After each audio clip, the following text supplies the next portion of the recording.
شمائلہ کا تعلق پاکستان کے صوبہ خیبر پختونخوا کے ایک پسماندہ گاؤں سے تھا۔ شمائلہ کے والدین بکریاں چرا کر گزارا کرتے تھے۔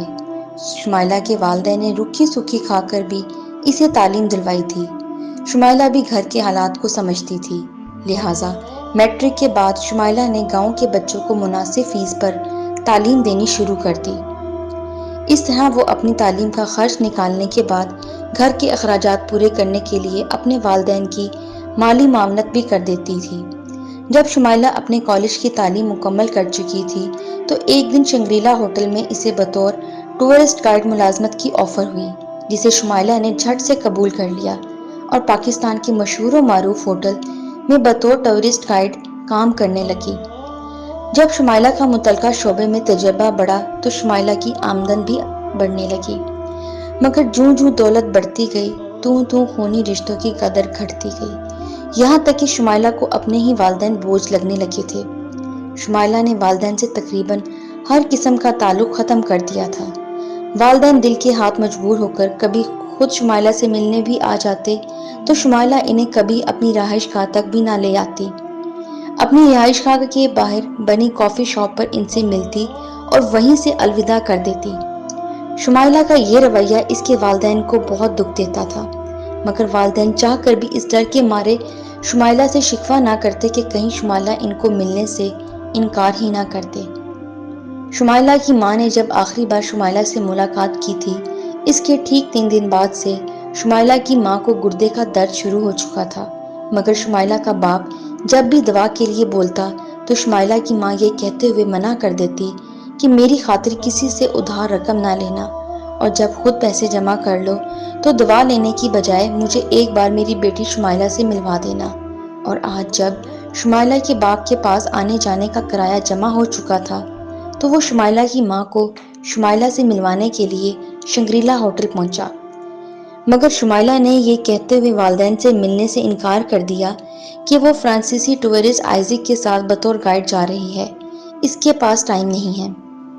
شمائلہ کا باپ شمائلہ کا جواب سن کر نم آنکھوں کے ساتھ درد سے تڑپتی اپنی بیوی کے پاس پہنچا اور اپنی بیوی کو لے کر واپس گھر کی طرف روانہ ہو گیا۔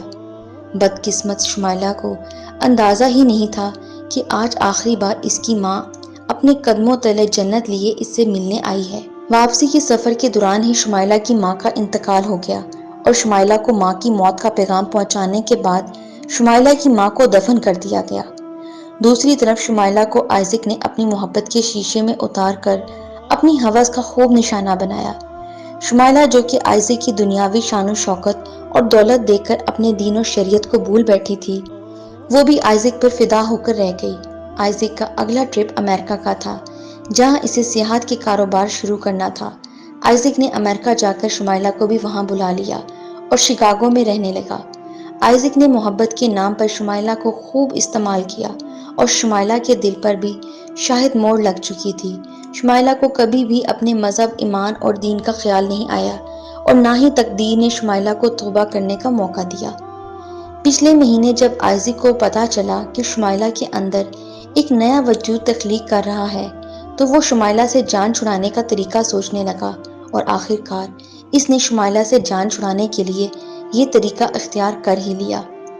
آئزک پارٹی دینے کے نام پر شمائلہ کو لے کر شکاگو کے مشہور و معروف نائٹ کلب میں گیا، جہاں شمائلہ کو مختلف قسم کے نشے کروائے گئے۔ جب شمائلہ نشے میں دھت ہو گئی تو آئزک اپنے دوستوں کے ساتھ مل کر شمائلہ کا جسم نوچنے لگا۔ جب سب اپنی ہوس مٹا چکے تو آئزک نشے میں دھت شمائلہ کو لے کر نائٹ کلب سے باہر آیا اور شکاگو ریور کے کنارے بنی سڑک پر ٹہلنے لگا اور ایک بالکل ویران مقام پر شمائلہ کو شکاگو ریور میں دھکا دے کر ہمیشہ کے لیے دریا برد کر دیا۔ شمائلہ جس نے دولت اور محبت کی خاطر اپنا سب کچھ قربان کر دیا تھا، اگر آج زندہ ہوتی تو ضرور کہتی